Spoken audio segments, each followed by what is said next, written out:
โอ้บริอุ้มแต่หึงเลยเนาะตัวเราก็ยาวอยู่ได้ฉะเนาะอุ้มแต่พายเบิงช่างนี่ครับทางช่างคนมาเนาะหันมาได้ค่ะลูกเอาแค่รถไปได้กระตือรือชวนน้ำได้ลูกแฝง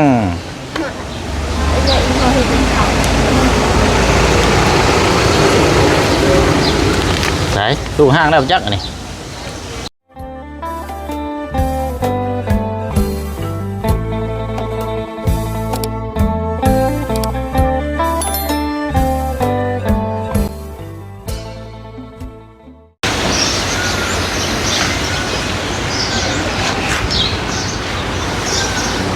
พี่น้องเนาะถือว่ามาในรอบที่2สำหรับทางสวนสัตว์สักทองฟาร์มอยู่มุกละหาร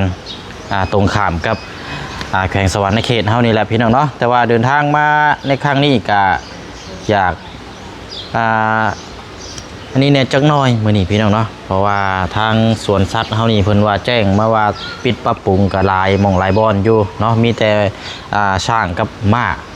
สิได้ชมเที่ยวพาชมเบิ่งน้ำกันเนาะพี่น้องเนาะว่าผิดว่าถึกระบาดนี้นี่แหละนี่พี่น้องเนาะเอากราบสวัสดีและสวัสดีพ่อแม่พี่น้องเบิดสุขุสุคนเด้อพี่น้องเนาะพบเจอกันอีกคือเก่าพี่น้องเนาะกับช่องพ่อน้องเปลเนาะพี่น้องเนาะอยู่ที่มุกดาหารเด้อมื้อนี้พี่น้องเนาะข้ามมาแล้วก็มาสวนสัตว์เลยพี่น้องเนาะแต่ว่าก็ปิดวางอยู่เพราะว่าสวนสัตว์เขาเจ้าปิดปรับปรุงหลายหม่องหลายบ่อนเนาะมีแค่2สัตว์มองที่เฮาสิได้พาชมแบบพาไปเบิ่งนะพี่น้องเนาะโดยก็จบจากนี้แล้วก็สิไปไหว้พระสูงๆพุ่นแหละพี่น้องที่ว่าเฮาเดียวอยู่ทางฝั่งลาวเฮาแหละเห็นนะพี่น้องเนาะได้แต่ชมได้แต่เบิ่งแต่ว่าบ่ได้ไปฮอดตัวจริงมื้อนี้สิมากราบมาไหว้พี่น้องเนาะเพราะว่าบ่ได้ไปจักเถื่อพี่น้องจักซื้อวัดอย่างไรพี่น้องเฮาเดียวอยู่ทางฝั่งลาวแล้วเฮาเดียวมาในสิแม่นพระพุทธรูปองค์ขาวๆสูงๆแล้วพี่น้องเนาะทั้งแม่ลูกเปียวทั้งทีมงานหรือว่าทั้งบริก็เคยมาแล้วพี่น้องทั้งวัดเนาะแล้วก็ทั้งนี้แต่ว่าเฮาก็พาทั้งลูกหลานมาดินเนาะนี่แหละเอาสบายดีก็ลูกสบายดีใช่เกิบเจ้าอยู่ใช่ไหมเกิบเดิมออกมาโอ้ยมาเที่ยวมุกดาหารโบมีเกิบย่างสร้างเป็นแท้นี่เนาะเอาเบิ่งน้ำกันพี่น้องเนาะตัวนี้ก็เวลาบ่ายโมงปลายแล้วพี่น้องแล้วก็แจ้งเด้อพี่น้องเด้อเนาะแจ้งข่าวดีเนาะสำหรับทางเขตของทางน้องอ่อนแม่ลูกซี่เนาะตอนนี้มีทางเมแก้วกับทางวิเจนได้ฝากเงินมาสมทบให้ทางหมู่เชียงนี่ดำเนินการเฮ็ดห้องครัวให้ทางเมลูกซี่เนาะหรือว่าทางอ่อนแล้วเนาะพี่น้องเนาะเอากะนั่นแหละพี่น้องกะขึ้นไปเพื่อแล้ววันนี้พี่น้องเนาะพร้อมติดตามนะพร้อมลุยเวียกงานน้ำกันเนาะพี่น้องเนาะสำหรับทางห้องครัวของทางน้องอ่อนโดยเนาะกะเอาอะไรพี่น้องถือว่าเป็นข่าวดีสำหรับทางน้องอ่อนแม่ลูกซี่เนาะพี่น้องเนาะจบจากห้องน้ำแล้วก็จะมาต่อห้องครัวเลยวันนี้พี่น้องเนาะห้องครัวกะเฮาจะเฮ็ดต่อกระเทิบเต็มระบบจากเคลื่อนเล่าใหญ่เต็มไปเลยนะพี่น้องตามที่เฮาพูดคุยน้ำกันเมื่อวานนี้ค่าสร้างกะเดี๋ยวจังคุยน้ำกันอีกเนาะพี่น้องเนาะว่าเขาสิเอาสร้างได้หรือว่าจังไรกะจังเบิ่งน้ำกันอีกเท่านึงเนาะพี่น้องเนาะมื้อนี้พาพี่พาน้องมาเปลี่ยนบรรยากาศหลังจากเขาลุยเวียกลุยงานเนาะพี่น้องเนาะเมื่อยพี่น้องพาครอบครัวมาเที่ยวก่อนพามาเปลี่ยนบรรยากาศก่อนมื้อนี้เนาะแต่ว่าโอ้ยพี่น้องต้องย่างเข้าไปในพุ่นละเบิ่งสร้างเนาะขี่ช่างฮะขี่ช่างบ่ไปครับบ่มีเกิบใส่เกิบเรื่องมามา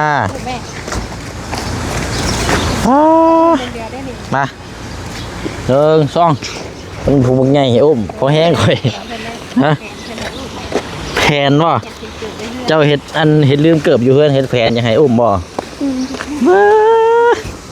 อันนี้นี่โอ้นางสร้างบ่เนาะมันนี่เนาะนางช่างฮะนางช่างว่าเด้อนี่เบิ่งคนได้บ่สร้างอันเวลาสิขึ้นไปสร้างซอยขึ้น โอ้บริอุ้มแต่หึงเลยเนาะตัวเราก็ยาวอยู่ได้ฉะเนาะอุ้มแต่พลักน้อยพี่น้องเอ้ยมาอุ้มอันพลักใหญ่บ่ทั้งนี้ ยากกรวดอยู่วันนี้ เอาว่าเราเลยอุ้มแม่แน่ เฮ้ย อุ้มแม่ เอามา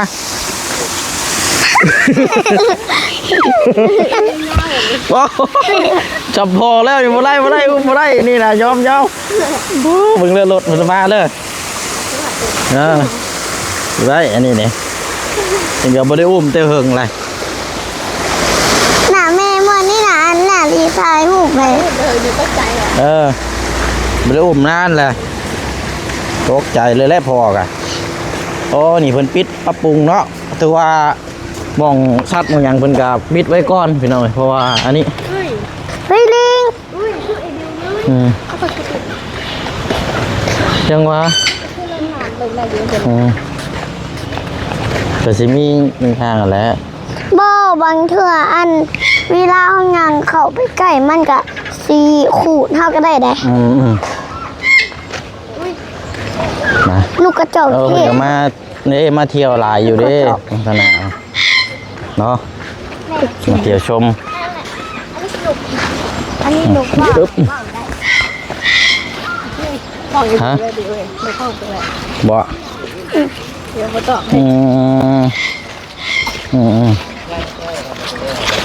ไม่ช่างนะท่านจะเป็นเนี้ยไม่อยากขี่ช่างนะบึงแน่พ่อบึงแน่ โอ้บ่กล้าได้มาอะไรได้สูง บอกเอาเห็นอันคนอื่นขี่อะป้ออันขึ้นไปถ่ายคลิปนางสร้างนางเกือบตกวะสร้างนางเกือบตก ก็เอามาในรอบที่สองไปลูกไปซื้อกล้วย คิดกล้วยให้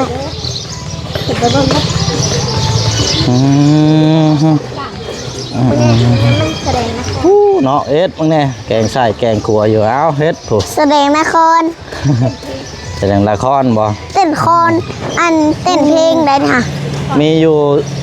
4เนาะมีอยู่4ตัว อุ้ยผมในตัวใหญ่ซ้ำตัวใหญ่ซ้ำนี่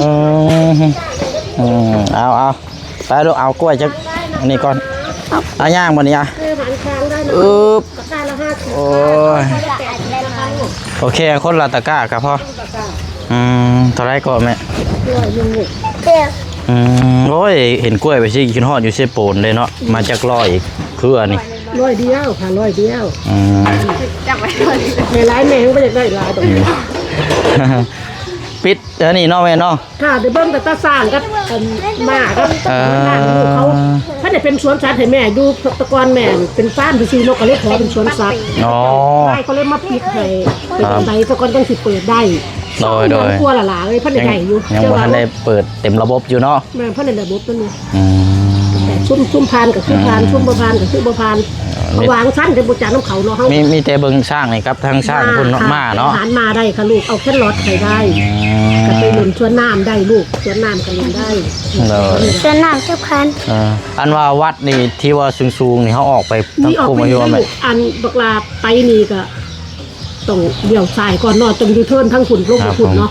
คุณละคุณไปหันกระเบนเลย แม่นไปเลยบ่ครับ นี่ไปหอดหันมันสิมีไฟแดงน่ะโค้งเลยบัดนี้ ก็มีป้ายอยู่ดอกเนาะ มีป้ายเป็นนี่ตัวพ่อไฟแดงตัวเดียวขัวเลยเดียวขัว มีไฟแดงกักเดียวเนาะแม่เนาะ ไฟแดงแรกเดียวขัวขึ้นไปพูเลย ครับผมครับ ขึ้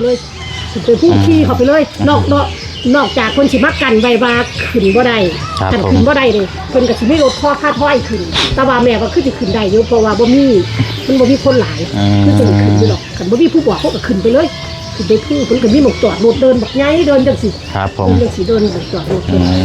ครับมาเดี๋ยวแวะชมเที่ยวนี่ก่อนแม่เด้อขอบใจละลายครับผมเด็ดเอาได้ไหมมาตากล้องก็ได้ไหมเอาไป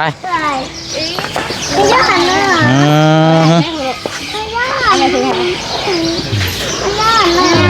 นี่ว่าอะไรไม่เอาไม่เอาย่าให้ดูโอ้เนาะไม่ต้องเลยเนาะ เนาะให้เบลได้มาเด้อเนาะเอาเนาะมาต่ออยู่หลังสวนส่วนลายก็จะมีม้าเนาะข้างหลังนี่เข้าไปเบิ้งอยู่พี่น้องแต่ว่าเขาเจ้าเปิดเพลงหลดมันถ่ายคลิปบ่ได้เนาะเลยมาอยู่มุมสวนกกไม้กกตอกบ้านนี่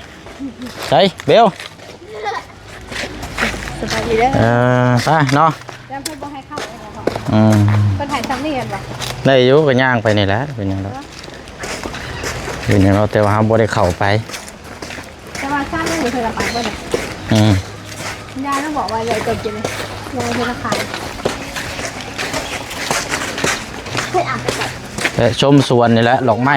กกไม้กกตอกนี่แหละ พี่ลูกเหรอวะ เพิ่นติดต่อ ฮัลโหล งอกกับพี่บ่ได้อยู่ ฮัลโหลฮัลโหล อืม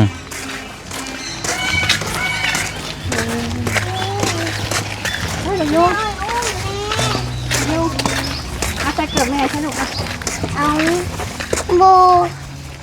แค่น่ะ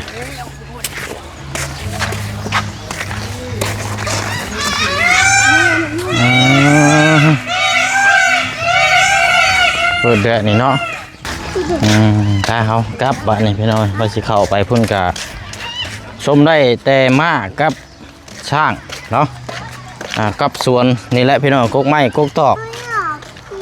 คนว่าปิดประมาณ2 เดือนแล้วแต่ว่ายังบ่ทันได้เปิดอยู่เนาะ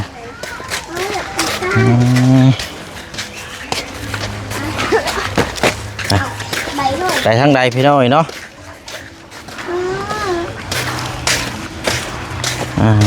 นานๆที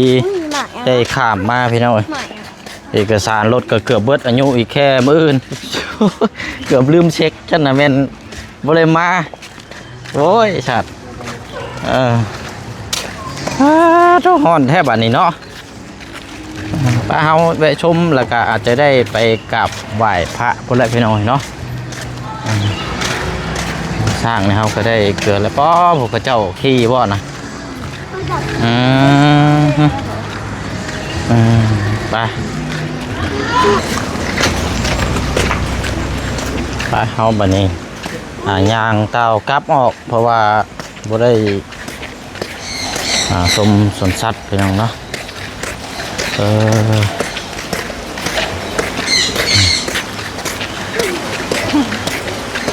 พาได้น้อยมาดิพี่น้องเลยจับจับละ ไปเนาะ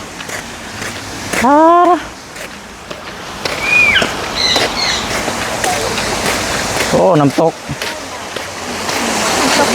ขุ่นแท้น้ำตกอ่ะ ก็น้ำโก๊กใส่หอยเชอรี่เกาะใส่หอยเชอรี่หนักก็หนัก รถได้ลูกเบิ้งได้นะ ใส่หอยเชอรี่ ไปฮ้อ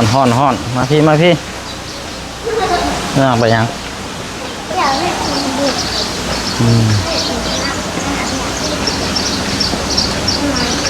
ถ้าเฮาเดินทางไปใส่ต่อ ไป กินบ่เข้านะคือบ่ทันกินข้าวคือบ่กิน แล้ว น้องแม่แล้วยังบ่ทันกินอยู่แต่เช้าโอ้ยเด็กน้อยสำว่าเด็กน้อยดีเด้อเนาะกันเฒ่าคือข่อยนี่ข่อยเล่นข่อยเข้าป่าลงพุ่นได้ข่อยหาน้ำมงน้ำไม้พุ่นแหละคนนี้ได้น่ะมันบ่มีเดียนโอ้เดียนอยู่รถเฮานี่ได้มีอยู่ออกมานำ เอาใส่เอาเงิน ถ้ามีอยู่20 บาท ชอบอ่ะเอาน้ำซับเอาน้ำมันนี่ที่บาทเอาตื่นมันเลยนี่ ให้เอ้ยเฮ็ดเอาลองเบิ่งพี่น้องเฮ็ดเอาบ่ได้ซ้ำเงินมันบ่นั่นบ่จัก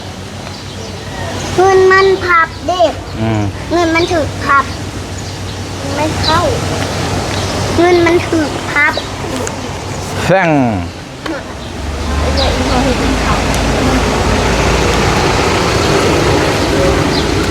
ใส่ตู้ห้างแล้วจักอันนี้ เรื่องนั้นสิว่าขายต้องสิ โอ้ยมันก็เบิดอายุเท่านั้นแล้วในตู้แบบนี้น่ะ ใบอ่อนใบแพงว่าเอาเลย เออ นี่สบายถึงเกือบ บ่มีแล้วมันเบิดเลย เรียนลูก โอ้เดียนเฮาก็บ่พอเนาะ เรียน โอ้บ่ได้ละ เรียนเอาใส่ มันบ่เข้า ไม่ได้ขายเราตู้เรื่องนั้นสิล่ะ เบิดอายุพอดีก็ว่าโอ้ยเนาะ มันต้องได้เลขบัตรแต่ เด็กบัดนี่งานเขามาชมนี่ดิเชื่อ เอว แม่ได้บ่กินบ่เขาว นี่มันต้องบ่ได้มากเลยเนาะ จังว่า เลขบัตร คือว่ามีแต่ก๋วยเตี๋ยวเนาะเป็นก๋วยเตี๋ยวเพอป้าชะเนาะป้าเดินทาง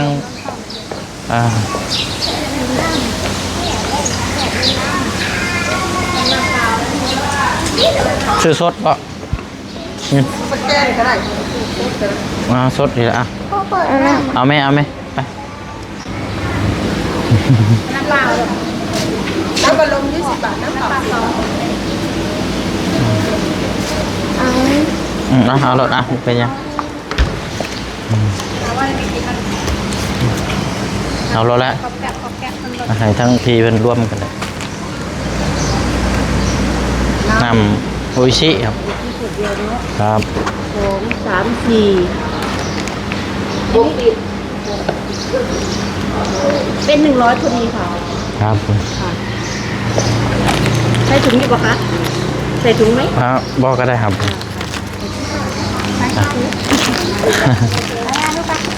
ว่าสิกดเอาน้ำอยู่ในตู้มันแม่นบ่ครับอ๋อว่าอยู่เนาะเอาเงินปอนนี่ใดกันปอนบ่ฮับเลยแบบคันว่าคืออันนี้ก็แบบระบบมันอันนี้แหละเนาะ แกเจอเลยแต่ว่าพักไปเนี่ยเดี๋ยวแบบกลับกดใส่เลย โอ้โห ไม่ได้ขายเลยเนาะ แล้วเจอแบบว่าเขาจับกดแล้วนี่เขาจับ เอากะตู้มันเกี่ยวกับระบบเนาะระบบแบบเดินนะพี่น้องคันชื่อว่ากันระบบตู้ระบบเดินเป็นบางช่วงทางเพิ่นว่าเนาะทางเมค่าเราแบบเป็นบางช่วงก็เอาเงินปอนด์ครับบางช่วงกับบ่ฮับ ไปใช้แบบนี้นะโอ้ยไปใช้ โอ้ยเนี่ยนี่บาทเลยป้าจังว่า ไปวัด ทำบุญ พอสิไปวัดพุ่นได้นี่ตั้งใจข้ามมานี่พอสิไปวัดพุ่นได้แต่ว่าจะเข้ามานี่ก่อน ตั้งใจมาที่นี่ตั้งใจมาวัด เอาเดี๋ยวนี่ ด่างแก้วอ่ะ ใส่บ่มีมาโอ้โตมันจมโถไว้นี่เอาข้าวมันยังกระเปื้อนแท้นี่กินกันไปเฮาขึ้นไปต่ออยู่รถพุ่นละทางออกก่อน ไปกับรถ ไปเฮาบัดนี้ก็วนกลับออกแล้วบัดนี้มีโอกาสหน้าจังมาไม่พี่น้อยเนาะเพราะว่ามารอบนี้ก็เป็นสวนสัตว์แบบเดลายเนาะเพิ่นก็ได้ปิดกิจการวนนี่บ่ได้บ่ฮะกำหมอเก่าเล่นเนาะคนปิดปุ้งปิดปุ้งมัน ปิดปรับปรุงเนาะ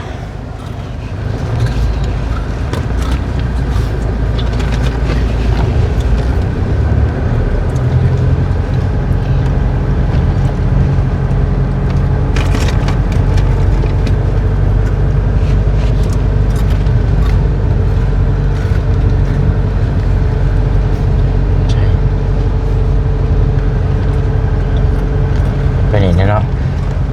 อันมันจะเป็นสวนน้ำบ่โอ้โธ่เนาะสวนน้ำกันแค่นี้คอยลงแดนข้างครัวโอ้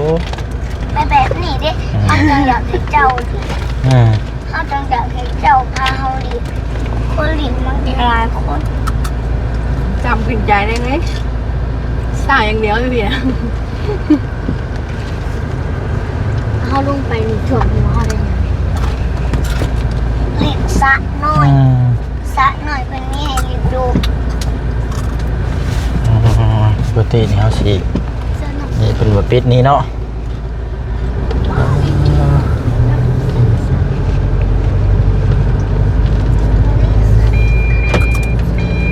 ป้าเช้ามานี่เดินทาง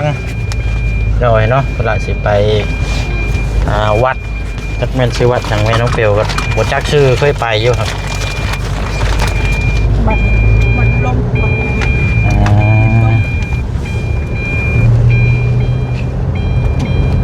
เขาจะทำมัน ผู้ร่ม เพราะเขาเดี๋ยวมาแต่ฟังเล่าวเลยสูงพี่น้องพระพุทธรูปองค์ขาวเนาะปางขาวสูงฟังเล่าวก็ยังเห็นเลยได้แต่เห็นได้ขับมามุกกระเดื่อยอยู่แต่ว่าบ่มีโอกาสได้ขับไปกราบไหว้นี่แหละพี่น้องเนาะเบิ่งนำกัน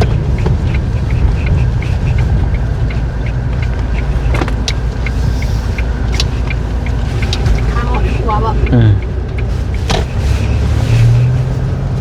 เป็นตัวนี้แล้วค่ะ มาแล้วนี่อยู่ชายอยู่ครัวจุ๊บ แสดงที่เด้งอยู่นี่ เข้าตัวเมืองน่ะบ่ได้แล้วร้อยแล้วเป็นชายอยู่ครัวอยู่บ่คันออกมาเล่นนี่ตีเส้นแบบนี้ตีเส้นนี่แบบนี้คือสิคายอยู่นี่แบบนี้ ราคาได้จะออกจากเด้นะขอชิเด้ได้ครับจับทำว่าคิดดีนะ เอาคันบ่มีเลนแบบว่าเด่นตีเส้นนี่คือตนานี่แบบนี้อย่างงงอยู่เพราะว่าอยู่บ้านเฮานี่บางถนนก็ยังเส้นยังบ่ทันมีนะอย่างบางเทื่อก็เอาแค่จำนี่แต่ว่า ที่วัดหันลบ แต่ตีเส้นแบบซี่นี่เฮาก็สามารถจำง่ายบ่มีนี่กับบางเทื่อก็อยากซ่ายก็อยากครัวเฮือนนั่นแหละซ้ำคือคนเมาและก็สิเว้ากัน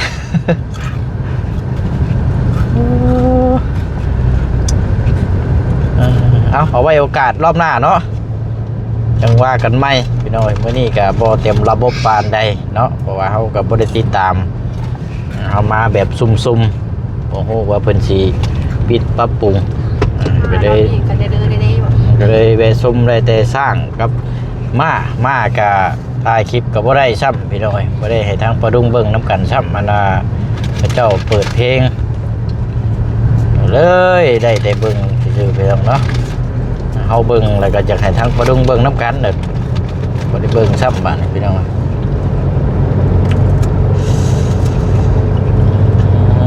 ป้าซะเนาะตามนั้นละล่ำลาก่อนเด้อบัดนี้พี่น้องเนาะเดี๋ยวไปวัดพุ่นละเดี๋ยวไปต่อน้ำกันอยู่พุ่นเนาะพี่น้องเนาะจำชื่อวัดอย่างไรตนาพุ่นละพี่น้องไปเนาะคลิปนี้กะถ้าคลิปนี้กะยอดสมทบมาเพิ่มเนาะสำหรับทางของน้ำน้องออนกับบัตรขึ้นไปพุ่นละพี่น้องเนาะใจพี่แจ้งน้องน้ำกันเนาะข่าวดีมาเพิ่มสำหรับทางเมดูซีสำหรับทางของครัวเต็มระบบแน่นอนเนาะพี่น้องเนาะของครัวเราโอ้ยดีใจน้ำเนาะพี่น้องเนาะไปเนาะลาพี่แล้วเนาะไปก่อนเด้อเนาะขออนุญาตขับรถก่อนบัดนี้พี่น้องเนาะพบเจอกันในคลิปหน้าบำไปด้วยทำกันเบิดสุขุสุคนเนาะสบายดีเด้อพี่น้องเด้อ